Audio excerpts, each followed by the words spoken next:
আজকে আলোচনা করব কারবালার ইতিহাস।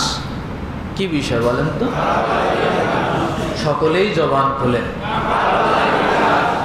এই কারবালার ইতিহাস নিয়ে আমাদের সমাজে অনেক ধরনের কথা আছে, বিভিন্ন কেচ্ছা আছে, কাহিনী আছে, বাড়ায়াও আছে, কমায়াও আছে। কেউ কারবালার কথা বলতে যায় এত পরিমাণ বলে যা মিথ্যা হয়ে যায়। কি হয়ে যায়? কথা বলে। আবার কেউ কমাইতে যাইয়া অনেক ইতিহাসকে কি করে ফেলে? গোপন করে ফেলে। তাহলে আমরা মাঝামাঝি থাকবো, বাড়াবো না, মশা আছে তো, বাড়াবো না, কমাবো না। আসুন, আল্লাহ পাক রব্বুল আলামিন সূরা তাওবা আয়াত নাম্বার 101। কত? মনোযোগ আছে তো? মাথা উঁচু করবেন, ঘুম হবে না। আর এই ইতিহাসটা অনেক প্যাচগোছের ইতিহাস। এটা জানতে হলে একটু স্বচ্ছ থাকতে হবে, ব্রেনটা ফ্রেশ রাখতে হবে। রব্বুল আলামিন ডাক দিয়ে বলেন, মিম্মান হাওলাকুম মিনাল আ'রাবি মুনাফিকুন ওয়া মিন আহলিল মাদিনাতি মারাদু আলান নিফাক লা তা'লামুহুম নাহনু না'লামুহুম সানু'আযিবুহুম মাররাতাইনি থুম্মা ইউরাদ্দুনা ইলা আযাবিন আযীম। কোন সূরা? কত নম্বর আয়াত? 101। এই 101 নম্বর আয়াতে মুসলমানের ভিতরে একটা দলকে আল্লাহ ডবল শাস্তি দিবেন। সিঙ্গেল না ডবল? কথা বলে না, জবান খুলতে হবে। ডবল শাস্তি দিবেন। তার মানে একবার দিবে, আবার আল্লাহ পুনরায় তাকে দিবে। তার যে পরিমাণ পাওনা ছিল ওই পরিমাণের থেকে আল্লাহ আরো আরেকটা পরিমাণ বাড়ায় ডবল শাস্তি আল্লাহ তাকে দিবেন। কিন্তু দলটা কি? কাফের। কথা বলে না, দলটাকে মুসলমান। সোজা কথা, কি? মুসলমান। তাহলে মুসলমানের ভিতরে একটা দল থাকবে, আল্লাহ যার কথা বললেন যে আমি এদেরকে ডবল শাস্তি দিব। বুঝাইতে পারছি? কিন্তু কাফেরের কথা আল্লাহ বলে নাই যে আমি এদেরকে ডবল শাস্তি দিব। কাফেরের যা শাস্তি, যা প্রাপ্ত, একবারে পাবে, দুইবার ফাঁসি হবে না, একবারই ফাঁসি হবে। কিন্তু মুসলমানের ভিতরে একটা দল আছে, এরা ফাঁসিতে ঝোলানোর পরে আবার পুনরায় ফাঁসি দেওয়া হবে। এটা বোঝার জন্য বললাম। তাহলে বোঝা গেল মুসলমান হলেই হবে না, মুসলমানের ভিতরে কিছু মানুষ আছে অনেক ঘৃণিত। কি? অনেক ঘৃণিত। এরা ভয়ঙ্কর। আল্লাহ রাসূল সাল্লাল্লাহু আলাইহি সাল্লাম কাফেরদেরকে যতটা ভয় না পেতেন, মুসলমানের ভিতরে নামধারী কিছু মুসলমানকে আল্লাহ রাসূল ডবল ভয় পাইতেন, বেশি ভয় পাইতেন। কারণ এরা খাবে আপনার সাথে, চলবে আপনার সাথে, নামাজ পড়বে আপনার সাথে, মুসল্লি হবে আপনার সাথে, কিছু পিছন দিক দিয়ে জুতে চোর করে নিয়ে যাবে।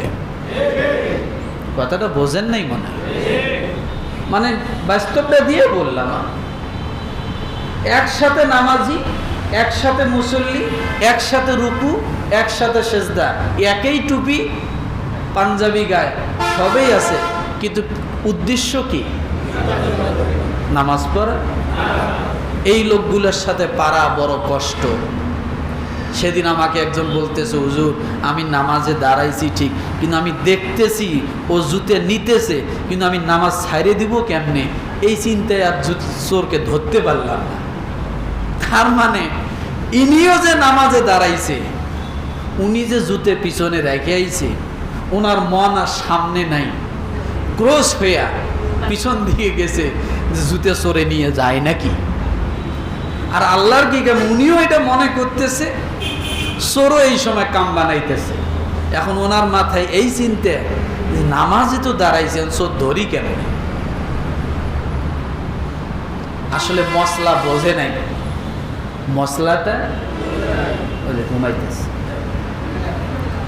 5 মিনিট হয় নাই বসছে, মশলা বোঝে নাই।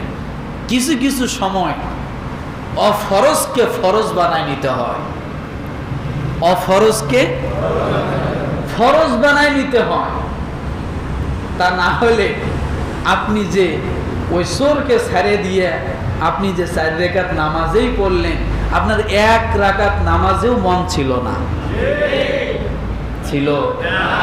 আফসোস, পরশুদিন জুতে কিনলাম 3600 টাকা দিয়ে, নিয়ে যাইতেছে, এই যে যাইতেছে, কথা ঠিক না?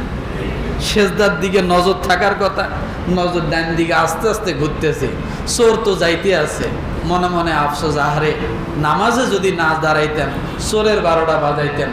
আল্লাহর হস্তে সূরা ফাতিহাও নাই, অন্য সূরা মিলানো নাই, এই চোরের কেমনে মারা যাবে এই চিন্তায় সে ব্যস্ত আছে না?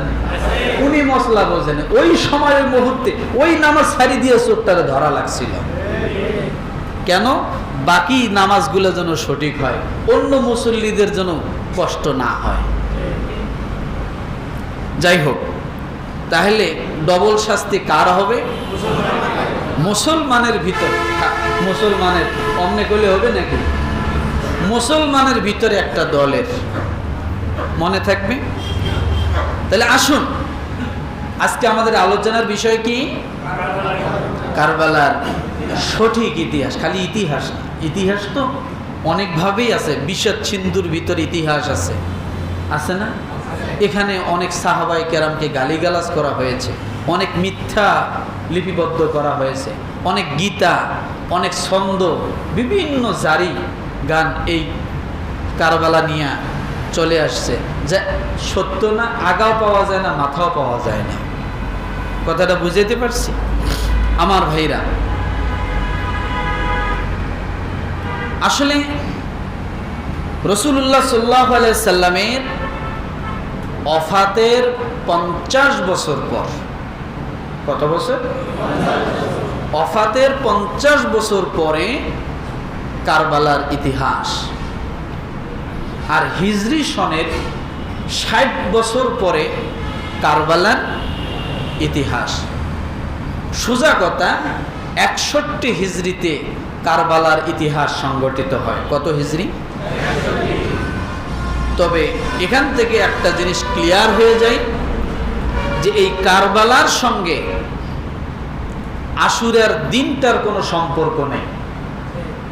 আশুরার দিন আগে থেকেই কি চলে আসছে, আর কারবালার ইতিহাসটা কি অনেক পরে, রাসূলুল্লাহ সাল্লাল্লাহু আলাইহি সাল্লামের ওফাতেরও কত বছর পর? ওফাতের 50 বছর পর, আর হিজরির 61 বছর পর। তাহলে ইসলামের ইতিহাসের সঙ্গে এটার সম্পর্ক না, আশুরার সঙ্গে এটা সম্পর্ক না, এটা আলাদা সম্পূর্ণ একটা সাবজেক্ট। তবে এটা ঘটবে, এটা হবে, এটা রাসূলুল্লাহ সাল্লাল্লাহু আলাইহি সাল্লাম ভবিষ্যৎবাণী করে গেছেন। সুবহানাল্লাহ বলেন। কে করে গেছেন? ভবিষ্যৎবাণী করে গেছেন। এখন কথা হলো, হুজুর রসুল যদি জেনেই থাকেন, ভবিষ্যৎবাণী করে থাকেন, তাহলে ঘটনা তো ঘটছে, তাহলে এখানে আমাদের দোষ কি বা আমাদের শিক্ষণীয় কি? ইমাম হোসেন রাদিয়াল্লাহু তাআলা আনহু এরকম হবে, তাহলে কাফেরদের দোষ কি? তাই না? যারা ঘটনাগুলো ঘটাইছে তাদের দোষ কি? আছে। ঘটনাগুলো সংগঠিত হবে, এটা ইতিহাস থাকবে, আর ইতিহাস থেকে আমাদের শিক্ষা থাকবে, এটাই বাস্তব। বোঝেন নাই কথা? আদম আলাইহিস সালাম জান্নাতের ভিতরে গেলেন, মা হাওয়া আলাইহিস সালাম জান্নাতের ভিতরে গেলেন, যে কথাটা আমি গত জুমা বলেছি। কিন্তু আল্লাহ রাখলেন গন্ধম গাছের ফল, যে গাছটার নিচে ওয়ালা তাকরাবা হাযিহি শাজারা তোমরা ওই গাছটার নিচে যেও না, কিন্তু তারপরেও যাবে। যাওয়ার পরে গাছের ফল খাবে, এরপরে দুনিয়াতে আসবে। এটা মহাবাস্তব। এটা কি মহাবাস্তব, এটা ভুল করে না। এটাই আল্লাহ এইভাবেই সিস্টেম করেছেন। দুনিয়ার অনেক ইতিহাস আছে, আল্লাহ এভাবেই সিস্টেম করেছেন, যা আপনার আমার মাথায় ধরবেন। আপনি কিভাবে মরবেন, কি খাবেন, আপনার জন্মের 50,000 বছর আগে আল্লাহ তাআলা এগুলো লিপিবদ্ধ করছেন। সেগুলো বাস্তবায়ন হবে, এটাই বাস্তব। ঠিক আছে কথা? তাহলে কারবালার ইতিহাস কত হিজরিতে মনে রাখবেন। কেউ যদি জিজ্ঞাসা করে বলতে পারবেন না? 61 হিজরিতে। কারবালা এই শব্দটার অর্থ কি? এই শব্দের অর্থ হলো সংকট। কার শব্দের অর্থ কি? আরবিতে কার শব্দের অর্থ সংকট।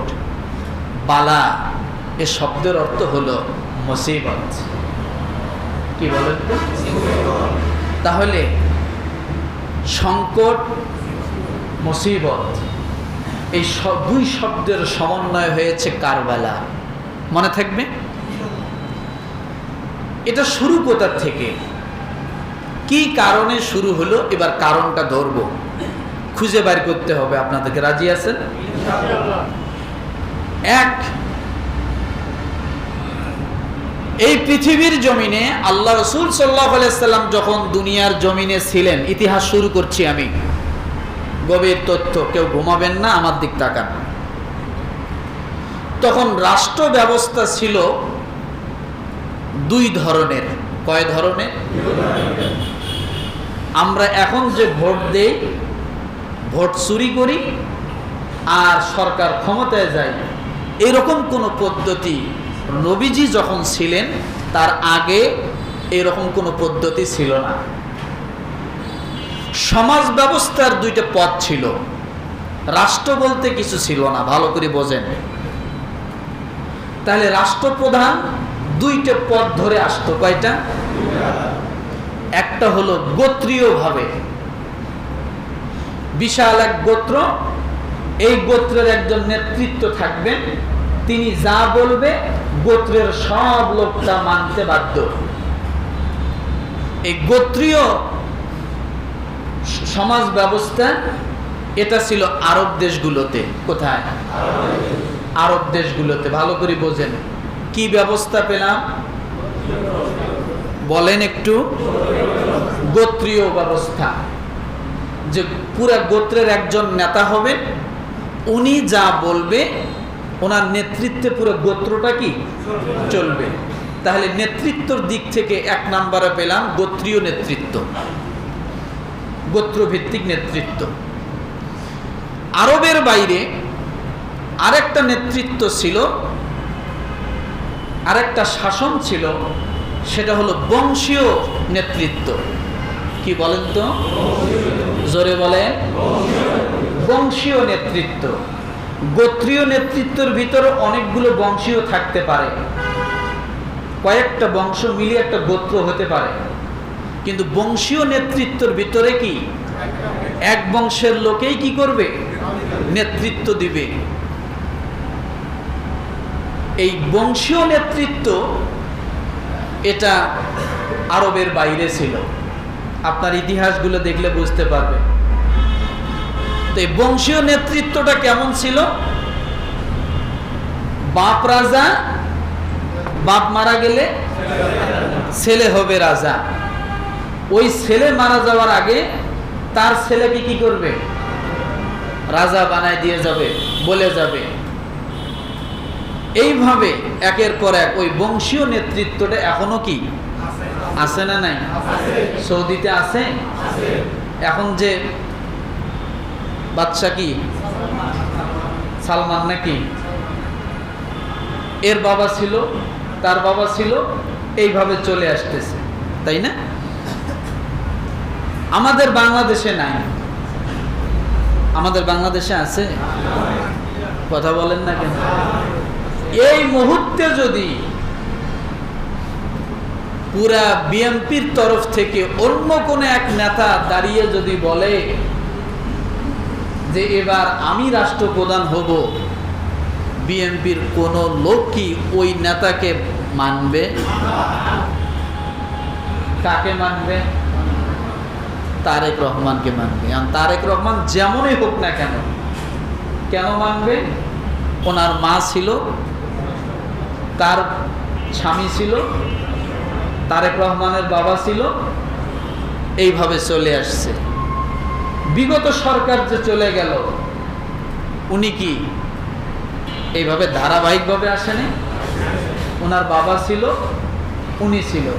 ওই সময় যদি ওবায়দুল কাদের চাচা যদি খালি একটা কথা কইতো যে আপাতত শেখ হাসিনার নেতৃত্ব মানি না, আমার নেতৃত্ব মানতে হবে, খুঁজে পাওয়া যাইতো? কথা বোঝেন না? খুঁজে পাওয়া যাইতো? এখন তো আনামে চলে গেছে, তখন আনাম যাও পাউডার বানাইতো। কারা বানাইতো? আওয়ামী লীগের লোকেরা বানাইতো। তার মানে কি অন্য ভিন্ন কারো নেতৃত্ব মানার মতো আমাদের সেই মানসিকতা নাই, যার কারণে দিন যত যায় তত আমরা গাতায় পড়ি, তত আমরা কি এই গাতার থেকে উঠতে আমরা পারি না, আর পারতেছি না, নিজেদের কপাল নিজেরাই ডুবাচ্ছি। এটা হয়ে আসছে। যাই হোক, রাসূলুল্লাহ সাল্লাল্লাহু আলাইহি ওয়াসাল্লাম দেখলেন যে যোগ্য অযোগ্যর কোনো পার্থক্য নাই, কানা হোক খোরা হোক, বাপ করে গেছে রাষ্ট্রপ্রধান, নেতৃত্ব দিয়ে গেছে, এবার ছেলেকে দিতে হবে। রসুল দেখলেন যাকে দিল তার কোনো যোগ্যতা নাই। ওদিকে গোত্রীয় তারা নিজেরা নিজেরা গোত্রীয় ভাবে করে করে সমাজের মধ্যে দাঙ্গা হাঙ্গামা মারামারি ফাসাদ সৃষ্টি করতেছে, গোত্র ভিত্তিক বছরের পর বছর এক একটা গ্যামজাম 70 বছর 80 বছর ধরে চলতেছে। আউস এবং খাজরাজের ইতিহাস আপনারা পড়েন, ওখানে দেখতে পাবেন কত বছর ধরে গোত্রীয় যুদ্ধ চলে আসছে। এখন মনে হয় নাই, হ্যাঁ, বংশীয় আছে না? বিশেষ করে এই অঞ্চল না থাকলেও এই অঞ্চল আছে। তার মধ্যে একটা জেলা আছে মনে হয় সবচেয়ে বেশি, কোন বাড়িয়া? আমি কইছি কোন বাড়িয়া? আমি বলি নাই, কিন্তু আপনারাই বললেন। এখনো মারামারি। সেদিন আমার কাছে ডকুমেন্ট আছে, একটা বাড়ি ভাঙছে, এই বাড়িটার এই যে ভাঙার যে মারামারিটা 130 বছর ধরে চলে আসতেছে। কত বছরে মারামারির শুরু? 130 বছর। এই সেদিনও আসি বাড়িঘর ভাঙলো, যুদ্ধ 130 বছর ধরে চলতেছে। যাই হোক, কথা হলো ওটা না। আল্লাহর নবী দেখলেন গোত্রীয়রা তারা মারামারি করে, এক গোত্র আর এক গোত্র, তারা রাজত্ব করে, তারা ক্ষমতা করে। আরেক দিকে দেখলো বংশীয় মর্যাদায় যারা বংশভিত্তিক রাজবংশ হিসেবে তারা নেতৃত্ব করে, বাহিরের মানুষ শুধু ঢোক গেলে। আল্লাহর নবী দুই সিস্টেমকে বাতিল করে একটা সিস্টেম জারি করে দিলেন, সেটার নাম হলো খেলাফত। কি বলেন তো? কি বলেন? খেলাফত। খেলাফতকে প্রতিষ্ঠিত করলেন। পরামর্শ মাফিক ভিত্তিক যোগ্য ব্যক্তিকে নেতৃত্ব দিতে হবে, অযোগ্য ব্যক্তি যাতে ঢুকে ফাসাদ সৃষ্টি করতে না পারে। এই পরামর্শ ভিত্তিক রাষ্ট্রীয় ক্ষমতায় যাওয়ার জন্য খেলাফত প্রতিষ্ঠিত হলো। সেই খেলাফত প্রতিষ্ঠিতের ভিতর পরামর্শ ভিত্তিক আল্লাহ রাসূল সাল্লাল্লাহু আলাইহি ওয়াসাল্লাম ওফাতের পরে ক্ষমতায় আসলেন হযরত আবু বকর সিদ্দিক রাদিয়াল্লাহু তাআলা আনহু। জোর করে, রাতের ভোটে, পুলিশ দিয়া, র‍্যাব বাহিনী, পরামর্শ ভিত্তিক যোগ্যতার ভিত্তিতে রাষ্ট্র ক্ষমতা খেলাফত পাইলেন। তার নাম কি?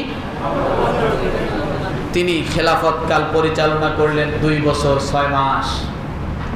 কয় বছর? 6 মাস। ওই যে একটা কথা বলছি, আল্লাহ তাআলা বলছেন সূরা তাওবার 101 নম্বর আয়াত, যে মুসলমানের ভিতরে একটা দল আছে, আমি আল্লাহ তাদেরকে ডবল শাস্তি দিব। ওই দলটা গজায় গেল। গজিয়ে যাওয়ার পরে হত্যা শুরু হয়ে গেল। আবু বকর সিদ্দিক রাদিয়াল্লাহু তাআলা আনহু চলে গেলেন দুনিয়া থেকে। তিনি থাকা অবস্থায় কাউকে খেলাফত দিয়ে যাননি। তিনি থাকা অবস্থায়, বোঝেন কথাগুলো বুঝতে হবে, সমস্যাটা কোথায়। তিনি থাকা অবস্থায় কাউকে খেলাফত দিয়ে যাননি। তিনি যখন ওফাত করলেন, চলে গেলেন, তারপর আবার পরামর্শ মাফিক ভিত্তিতে হযরত উমর রাদিয়াল্লাহু তাআলা আনহুকে খেলাফত দেওয়া হলো। এবার বলেন, আবু বকর রাদিয়াল্লাহু তাআলা আনহু আর উমর রাদিয়াল্লাহু তাআলা আনহু এই দুইজনের সম্পর্ক কি? গোত্রীয় সম্পর্ক না, বংশীয় সম্পর্ক না, দুইজন সম্পূর্ণ দুই দিকের মানুষ। তার মানে বোঝা গেল এখানে গোত্রও আসে নাই, বংশীয়। নতুন জায়গা থেকে নেতৃত্ব আসতেছে পরামর্শ ভিত্তিক। উমর রাদিয়াল্লাহু তাআলা আনহু যখন প্রায় 10 বছর শাসন করলেন, কয় বছর? 10 বছর প্রায় শাসন করলেন। এই 10 বছর শাসনের ভিতরে তিনিও মারা যাওয়ার সময়, শহীদ হওয়ার সময় তার উপযুক্ত সন্তান ছিল। বলেছিল যে বাবা, আপনার পরে কে নেতৃত্ব নেবে? তিনি বলেছেন, আমার পরে কে নেতৃত্ব নেবে সেটা আমার না, জনগণ পরামর্শ ভিত্তিক যাকে নেতৃত্ব দেয় যোগ্য ব্যক্তি সেই নেতৃত্ব পাবে। এ কথা বলে তিনি দুনিয়া ত্যাগ করে চলে গেলেন। আবার জনগণ সকলে মিলে পরামর্শ করে এবার নিয়ে আসলেন হযরত ওসমান রাদিয়াল্লাহু তাআলা আনহুকে। কাকে? হযরত ওসমান রাদিয়াল্লাহু তাআলা আনহুকে। হযরত ওসমান রাদিয়াল্লাহু তাআলা আনহু তিনি প্রায় 12 বছর খেলাফতের রাজধানী পরিচালনা করলেন। এবার বলেন, উমর রাদিয়াল্লাহু তাআলা আনহু আর ওসমান রাদিয়াল্লাহু তাআলা সম্পর্কে কি হয়? বংশের পিছু, গোত্রের পিছু, নতুন জায়গা থেকে আসছে। তারপরে তিনি যখন শহীদ হলেন, এরপর আবার সেখান থেকে ওসমান রাদিয়াল্লাহু তাআলা আনহুর শহীদ হওয়ার পর থেকে ইসলামের খেলাফতে একটা কোন্দল সৃষ্টি হয়ে গেল। এই কোন্দলটা পাকাইলো হলো ওই যে বলছি, আল্লাহ বলছে মুসলমানের একটা দল আছে, আমি তাকে ডবল শাস্তি দিব।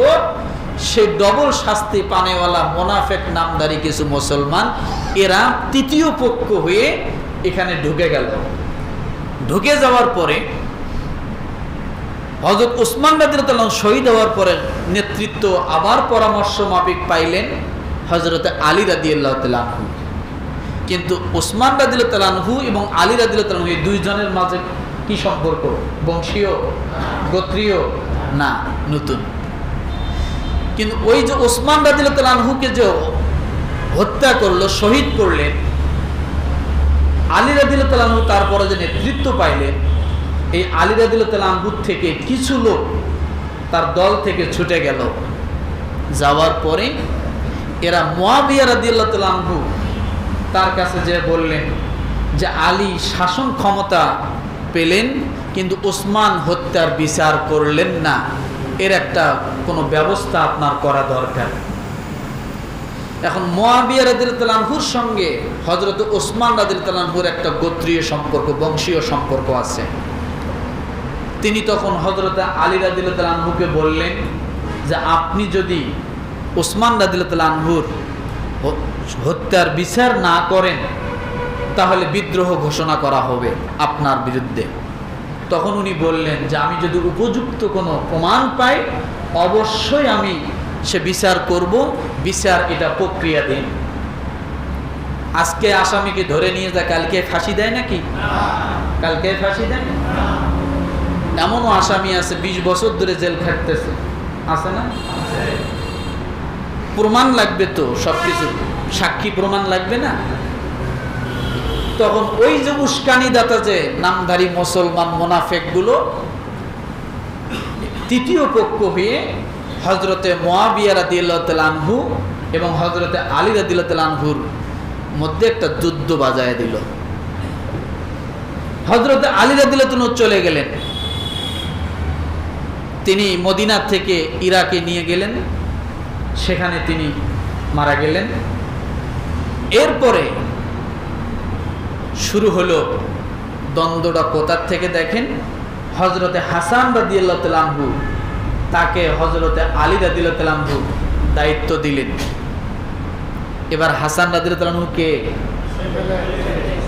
কে দ্বন্দ্ব শুরু কেবল হচ্ছে দেখেন। ওদিকে মুয়াবিয়া রাদিয়াল্লাহু তাআলা আনহু তিনি বিদ্রোহ ঘোষণা করলেন। তখন হাসান রাদিয়াল্লাহু তাআলা আনহু তিনি বললেন, আমি যুদ্ধ চাই না, আমি সমাধান চাই। আমি আমার খেলাফতের দায়িত্বকে ছেড়ে দিলাম, মুয়াবিয়ার হাতে আমি অর্পিত করলাম এবং আমি তার হাতে বায়াত হয়ে গেলাম। আমি তাকে মেনে নিলাম, তবু আমি দ্বন্দ্ব চাই না। এটা কোথায় আছে? বুখারী হাদিস নাম্বার 3746 নম্বর হাদিসে হযরত আবু বকর সিদ্দিক রাদিয়াল্লাহু তাআলা আনহু সূত্রে হাদিসটি বর্ণনা হয়েছে যে আল্লাহর নবী বলছেন যে আমার এই ছেলের দ্বারা মুসলমানের ভিতরে দুইটা দল একত্রিত হয়ে যাবে, বিবাদ মীমাংসা হয়ে যাবে, ঝগড়া থেকে তারা মুক্তি পেয়ে যাবে। তিনি 6 মাসের মাথায় ছেড়ে দিলেন।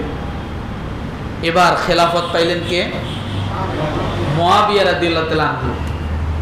তিনি যখন খেলাফত পাইলেন, ওসমান রাদিয়াল্লাহু তাআলা আনহু থেকে নিয়ে হাসান রাদিয়াল্লাহু তাআলা আনহু পর্যন্ত এই সময়টা একটু লড়ভর ছিল। এ ধাক্কা দেয়, ও ধাক্কা দেয়। কিন্তু মুয়াবিয়া রাদিয়াল্লাহু তাআলা আনহু যখন হাতে নিলেন, উনি সাহসের সঙ্গে সব কিছুকে ক্যাপচার করে অনেক সুন্দরভাবে দেশ পরিচালনা শুরু করলেন। 1 বছর নয়, 2 বছর নয়, 20 বছর। কত বছর? কত বছর? 20 বছর। কিন্তু এই 20 বছরের মাথায় কিছু ব্যক্তি তাকে কান ফুসকানি দেওয়া শুরু করলো। কি দিতে লাগলো? যে আপনি বেঁচে থাকা অবস্থায় আপনার পরে কে খেলাফত পাবে, কে রাষ্ট্র পরিচালনা করবে, আপনি যদি এটা ঠিক করে যান তাহলে আমাদের জন্য সুবিধা হয়। সবার পরামর্শ যখন করতেছে, উনিও চিন্তা করলেন যে ঠিক আছে। তখন উনি ওনার ছেলে ইয়াজিদের নাম ঘোষণা করে গেলেন। কার নাম? ইয়াজিদের নাম ঘোষণা করলেন যে আমার পরে খেলাফত পাবে ইয়াজিদ। এই যখনই ইয়াজিদের নাম ঘোষণা করা শুরু হলো, তখনই বিরোধী দল প্রকাশ পাইল।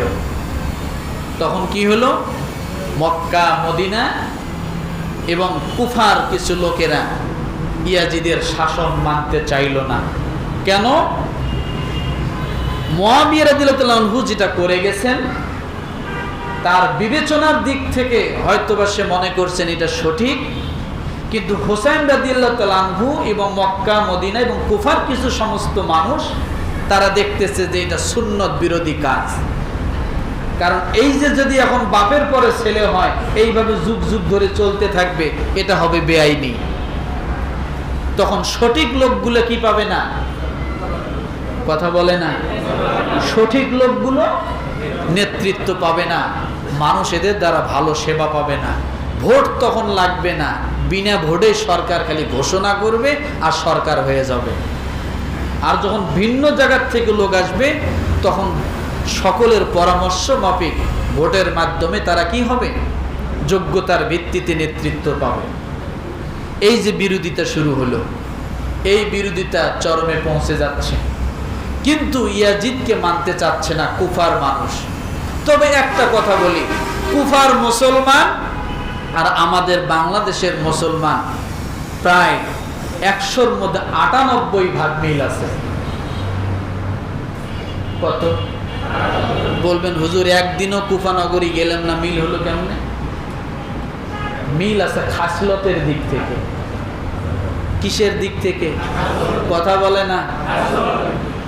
কুফার মুসলমান আর বাংলাদেশের মুসলমান খাসলতের দিক থেকে মিল আছে। কেমন দেখেন, আমি মাঝখানে কিছু বাদ দিয়ে গেলাম, সময় কুলাবে না।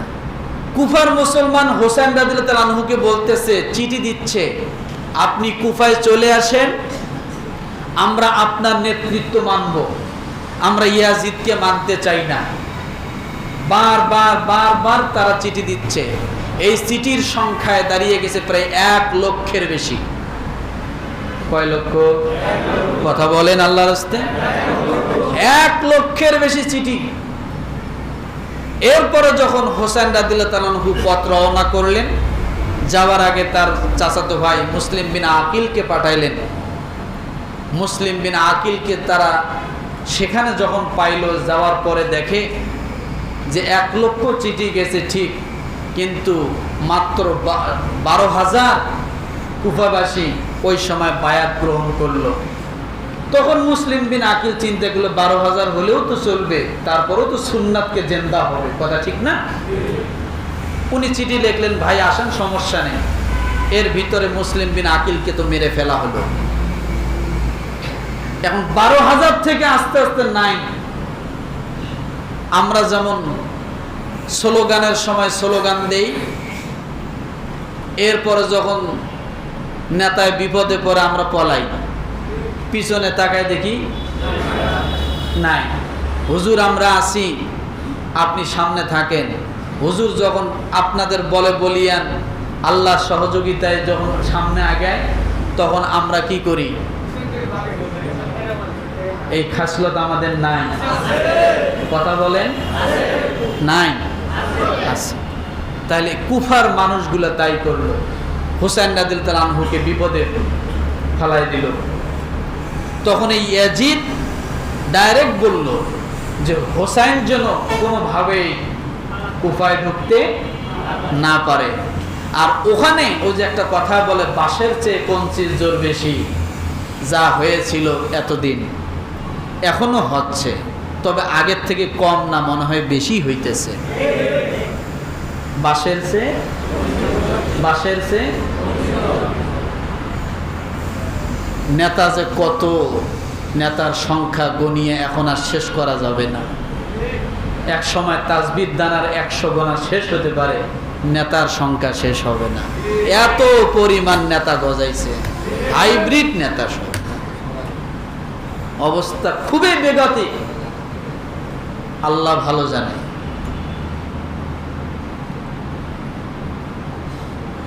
তখন ইমাম হোসাইনকে ঠেক দেওয়ার জন্য ইবনে জিয়াদকে বললেন, তুমি ইমাম হোসেনকে ঢুকতে দিবে না। তখন ওই কুফার নগরীর গভর্নর ছিলেন নোমান বিন বাশির, তাকে সরায় দেওয়া হলো। দেওয়ার পর কঠিন হৃদয়ের একজন ব্যক্তিকে গভর্নর বানায় দেওয়া হলো। এ পাইছে সুযোগ, এ কিছুমাত্র পুরস্কারের আশায় আল্লাহ রসুলের নাতিদয়ের উপরে এমন নির্মম ব্যবহার করলো, আচরণ করলো। ইতিহাসে তারা একবারে জালেম হিসেবে অতল তলদেশ অন্ধকারে জাহান্নামের কীট হয়ে পড়ে গেল। আর আল্লাহ রসুলের নাতিদয়কে আজকেও পর্যন্ত সারা পৃথিবীর মানুষ স্মরণ করে। কথাটা বোঝেন নাই মনে হয়? এই জিনিসটাই আমাদেরকে বুঝতে হবে। এখান থেকে আমাদের মূল শিক্ষাটা কি? মূল শিক্ষা হলো, রসুলের একটা সুন্নাতকে কেউ ব্যতিক্রম করবে, সে যেই হোক না কেন, সেক্ষেত্রে ছাড় কেউ দেওয়া, ছাড় না দিতে যাইয়া যদি জীবন চলে যায়, তারপরেও জীবন দিতে হবে, তবুও ডাইন বাম করার শক্তি কারো। ইমাম হোসেন রাদিয়াল্লাহু আনহু তিনি কি যুদ্ধ করার জন্য গেছিলেন? যুদ্ধ করার জন্য গেলে 2 মাসের বাচ্চা 6 মাসের বাচ্চাকে তিনি কোলে নিয়ে যাইতেন না, নারী শিশুদেরকে নিয়ে যাইতেন না। যুদ্ধের ময়দানে নারী শিশুদেরকে নেয় না, যুদ্ধের জন্য নেন নাই। তিনি গেছেন আল্লাহ রসুলের সুন্নাতকে জিন্দা করার জন্য। কি করার জন্য? যে খেলাফত হওয়া দরকার কিভাবে, খেলাফত হচ্ছে কিভাবে। এই সুন্নতের ব্যতিক্রম যখন হচ্ছে, তখনই আজকে অবস্থা এই হয়েছে, যারা রাজা তারা দেশটার মালিক মনে করে যে আমরা দেশের মালিক, আর যারা প্রজা তাদেরকে চাকর মনে করা হয়। যার কারণে রাজা রাজাই হচ্ছে, দেশের জনগণ চাকর চাকরই থেকে যাচ্ছে। কপালের কোনো পরিবর্তন আসতেছে না। কপালের কোনো পরিবর্তন। এই মুহূর্তে যদি একজন আল্লাহওয়ালা ব্যক্তি, নামাজি লোক, সৎ মানুষ, দুর্নীতি করে না, ঘুষ খায় না, সুদের সাথে জড়িত না, আল্লাহর বান্দা, তাহাজ্জুদ গুজার, এরপরে সাদাবাজিতে নাই, ঠেকবাজিতে নাই, দখলদারিত্বে নাই, এমন একজন ব্যক্তি যদি বলে যে আপনারা মুসলমান, আমাকে ভোট দেন, আমি দেশটাকে তাকওয়ার ভিত্তিতে পরিচালিত করব, আমরা কয় নাম্বার নামাজি আর কয় নাম্বার মুসলমান ওই ভোটের বাক্সতে গেলে প্রমাণ হয়ে যাবে। নামাজ পড়তে রাজি, কপালে দাগ ফেলাইতে রাজি, কিন্তু ইসলামী শাসন আনতে আমরা রাজি না। কোরআন পড়ি কিন্তু কোরআন বুঝতে রাজি না। জিকির করি, কালেমা লা ইলাহা ইল্লাল্লাহ পড়ি, লা ইলাহা ইল্লাল্লাহর অর্থ জানতে রাজি না। কথা বোঝেন নাই মনে হয়? যার কারণে আমাদের কপালের কোনো পরিবর্তন হবে কিনা এটা মহান আল্লাহ ভালো জানে। আমি বলি যে কপালে আগুন লেগেছে, বাংলাদেশের সমস্ত ফায়ার সার্ভিস দিয়ে যদি এই কপালের আগুন নিভাতে চান, নিভবে না। ভারতের থেকে যদি আপনি ফায়ার সার্ভিস হাওলাত করে এনে যদি কপালের আগুন নিভাতে চান, নিভবে না। মায়ানমার থেকে যদি আনেন, নিভবে না। কারণ যতক্ষণ পর্যন্ত নিজের পরিবর্তন না আনবেন ততক্ষণ পর্যন্ত কপালের আগুন নিভবে না। কিন্তু আমার কপালের আগুন তো আমি নিজেই নিভাইতে জানতেছি না। আমি তো নিজেকে ধাক্কা দিয়ে আগুনের মধ্যে ফালাচ্ছি। ছেলে বাপকে ঠ্যাক দেয়, ছেলে বাপকে ঠ্যাক দেয়। নোয়াখালীর এক ঘটনা, মসজিদ করতে যাবে, সেখানে যাইয়া চাঁদা চায়, কোটি টাকা চাঁদা চাইছে, তা না হলে মসজিদ করা যাবে না। তাহলে এই কপালের পরিবর্তন কবে হবে? বাংলাদেশে এত মুসলমান থাকতে এখনো যারা ইসলামী দল করে বা ইসলামের পথে কথা বলে তারা এখনো চুপসে আছে। তারা এখনো উজাড় কণ্ঠে কথা বলতে পারে না, জোরে আওয়াজে কথা বলতে পারে না। তাহলে আমরা কোন মুসলমান, কোন মুসল্লি, কোন কালেমাওয়ালা, আমার জন্য কোন জান্নাত আল্লাহ রাখছে আল্লাহই ভালো জানে। তবে আসুন, আয়াত পড়েছিলাম কোনটা বলেন তো? সূরা তাওবা 101 নাম্বার আয়াত। মুসলমানের ভিতরে আল্লাহ কিছু মানুষকে ডবল শাস্তি দিবে, কারণটা কি এইটা একটু জেনে নেই। রাজি আছেন? আল্লাহ পাক রব্বুল আলামিন বলেন, وَمِمَّنْ حَوْلَكُمْ مِنَ الْأَعْرَابِ مُنَافِقُونَ وَمِنْ أَهْلِ الْمَدِينَةِ مَرَدُوا عَلَى النِّفَاقِ لَا تَعْلَمُهُمْ نَحْنُ نَعْلَمُهُمْ سَنُعَذِّبُهُمْ مَرَّتَيْنِ ثُمَّ يُرَدُّونَ إِلَى عَذَابٍ عَظِيمٍ। আয়াতটা মুখস্থ করে যান। কত নাম্বার সূরা? কোন সূরা? আয়াত নাম্বার কত? আল্লাহ পাক রব্বুল আলামিন বলেন, তোমাদের আশেপাশে যে সকল দেহওয়ালা মানুষ আছে, মানুষ নামে যারা জন্মগ্রহণ করেছেন, ওই মানুষগুলোর ভিতরে আল্লাহ বলেন যে সমস্ত মানুষগুলো কালেমা পড়ার ভান করেছে, তারা লা ইলাহা ইল্লাল্লাহ, লা ইলাহা ইল্লাল্লাহর জিকির করতে চায়, লা ইলাহা ইল্লাল্লাহর জিকির শুনতে চায়, কিন্তু লা ইলাহা ইল্লাল্লাহর অর্থটা কি যখন তোমরা বলবা, পাছার চামড়া থাকবে না, পিঠের চামড়া থাকবে না, মায়ের কম হবে না। আপনি এখন তাসবিহ হাতে নেন, লা ইলাহা ইল্লাল্লাহ, লা ইলাহা ইল্লাল্লাহ জিকির করেন, এই পৃথিবীবাসীর কারো কোনো সমস্যা নাই। যখন আপনি লা ইলাহা ইল্লাল্লাহ অর্থ বলবেন, আল্লাহ ছাড়া কোনো মাবুদ নাই, আল্লাহ ছাড়া কাউকে মানি না, তখন দেখবেন কিলার মায়ের জেলখানার কোনো অভাব থাকবে না। এইটাই পরিবর্তন। ভাষা যেটা বুঝি আপনি যদি বুঝাইয়া বলতে পারেন আপনার শত্রুর অভাব নাই, আপনি বোবা, আপনার কোনো শত্রু নাই। বোবা লোকের শত্রু আছে না, কারণ ওর ভাষা নাই। লা ইলাহা ইল্লাল্লাহ এটা শব্দ একটা বোবার মতো, কিন্তু এটার বাস্তব অর্থটা যখন আপনি প্রয়োগ করতে যাবেন, বলবেন, দেখবেন আপনার শত্রুর অভাব হবে না।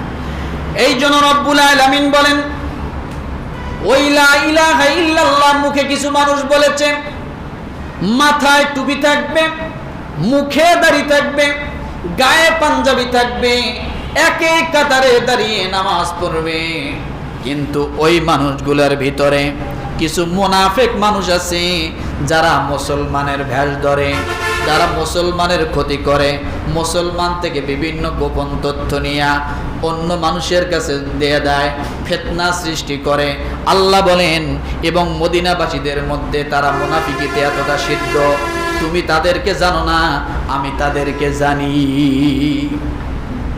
মুনাফিক সবাই চিনবে না, মুনাফিক সবাই চিনবে না। ওই যে বললাম জুতা চোর, একই সাথে দাঁড়াইলেন ভাই।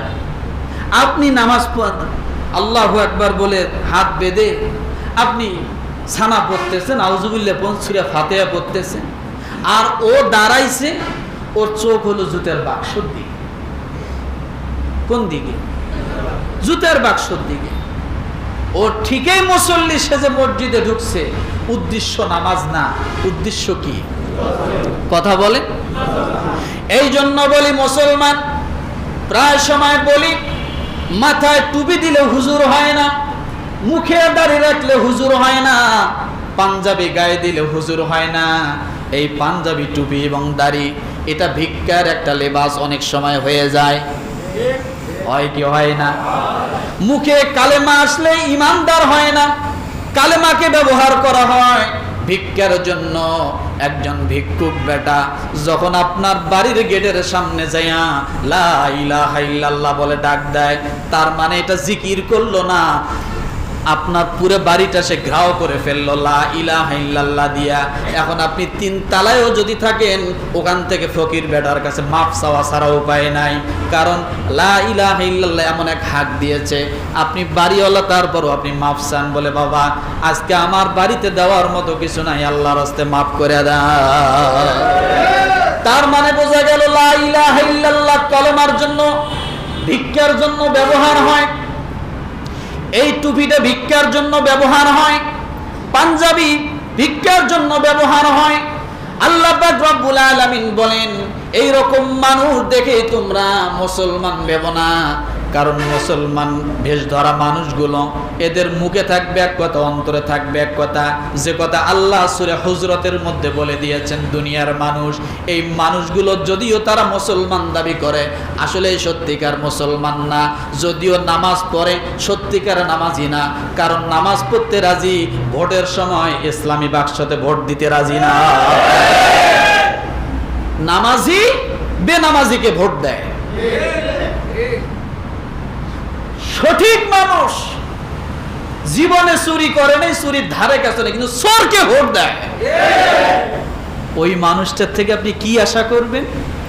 এই জন্য রব্বুল আলামিন বলেন, নাহনু না'লামুহুম সানু'আযিবুহুম মাররাতাইনি সুম্মা ইউরাদ্দুনা ইলা আযাবিন আযীম। তোমরা জানো না, আমি যা জানি। কে বলছে কথা? আল্লাহ। নাহনু না'লামুহুম, আমি যা জানি তোমরা সেটা জানো না। এবার আপনি আল্লাহকে প্রশ্ন করেন, আল্লাহ আপনি কি জানেন? আল্লাহ বলতেছেন, সানু'আযিবুহুম মাররাতাইন, আমি তাদেরকে দুবার শাস্তি দিব। কেন দিব জানো?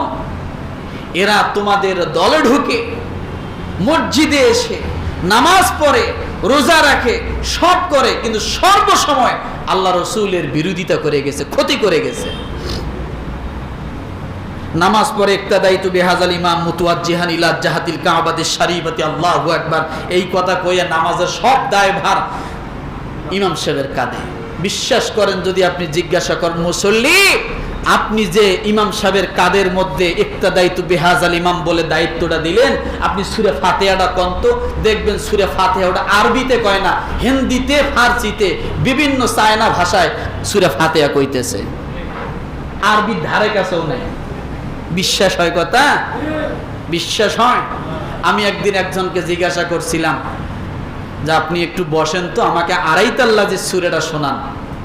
উনি আড়াইতাল্লাজি কইতে যায় শরীর দিয়ে এমন ঘাম শুরু হলো, লাস্টে ভয় পেয়ে গেলেন যে হার্ট অ্যাটাক করে নাকি। পরে বললাম আল্লাহর হস্তে বলা লাগবে না, শীতকালে ঘামার দরকার নেই। এই জায়গায় বসে ওই লোকটা ওই আড়াইতাল্লাজি সূরা দিয়ে নামাজ পড়ি ইমাম সাহেবের কাদের উপর সব দিয়ে গেল। কিন্তু দেওয়ার একটাই কারণ, তার নামাজটা হয়ে গেল।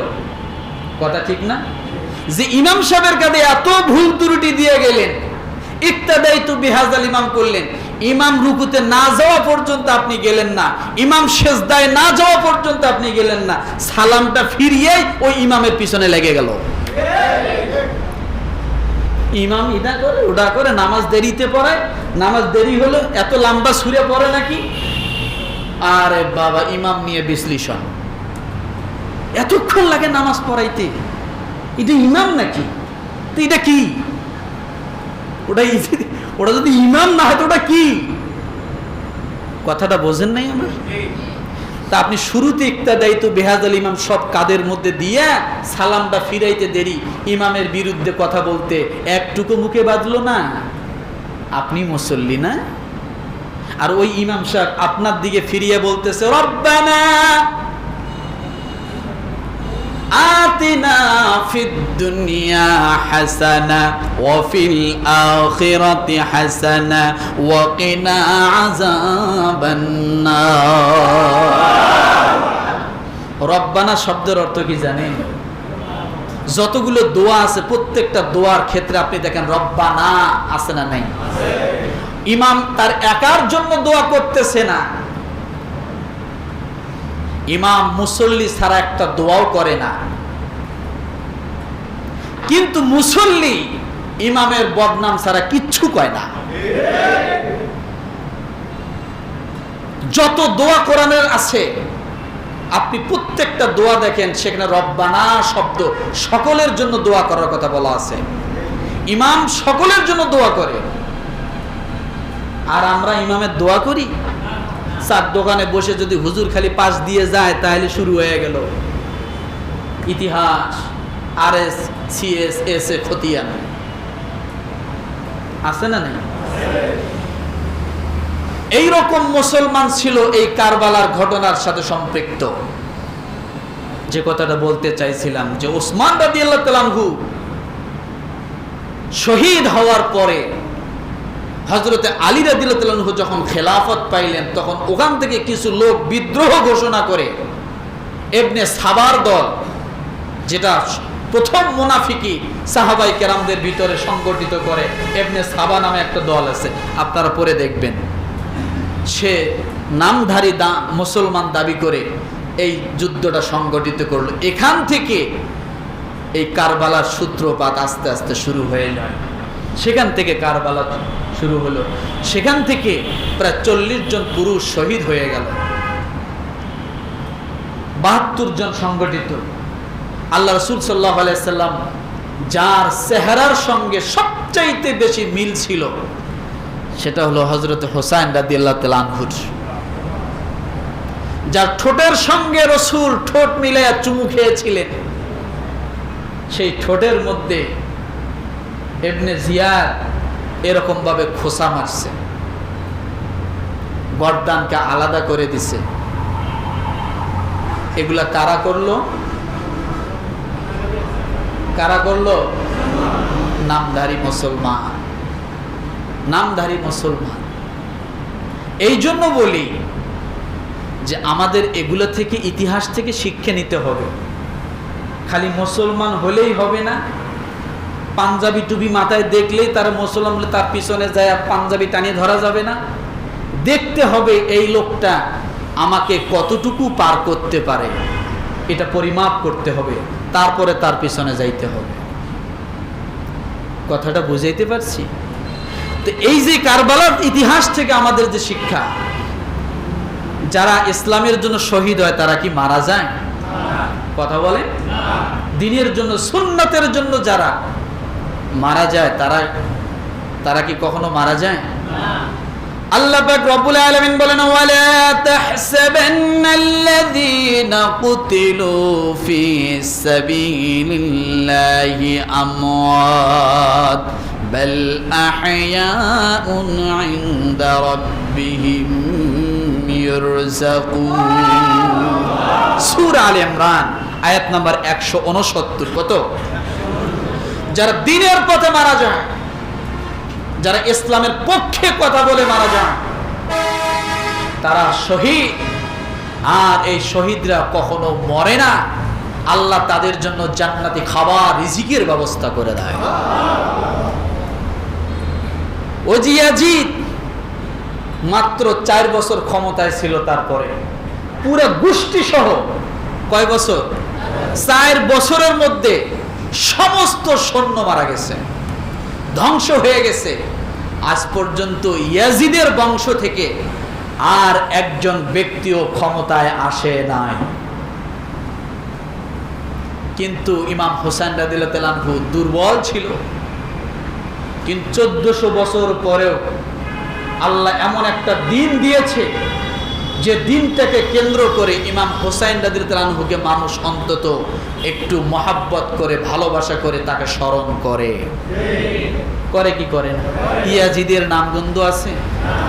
এভাবে যারা জালেম এবং জুলুম করে, সাময়িক সময় তাদের থাকে, যদিও তাদের নাম ইতিহাসে থাকে, নিকৃষ্ট অবস্থায় থাকে, তারা অমর কিছু হয়ে থাকে না, শ্রেষ্ঠত্ব কোনো অর্জন তাদের থাকে না। থাকে? ফেরাউনের নাম তো আছে, নাই? আবু জেহেলের নাম তো আছে, আছে না? নমরুদের নাম তো আছে। কিন্তু একটা হলো ঘৃণিত ইতিহাস, আর একটা হলো মানুষের ভালোবাসা, হৃদয়ের জাগানো ইতিহাস। দুইটা দুই রকম। আপনি কোনটা চান? আমি কোনটা চাই? আমরা কোনটা চাই?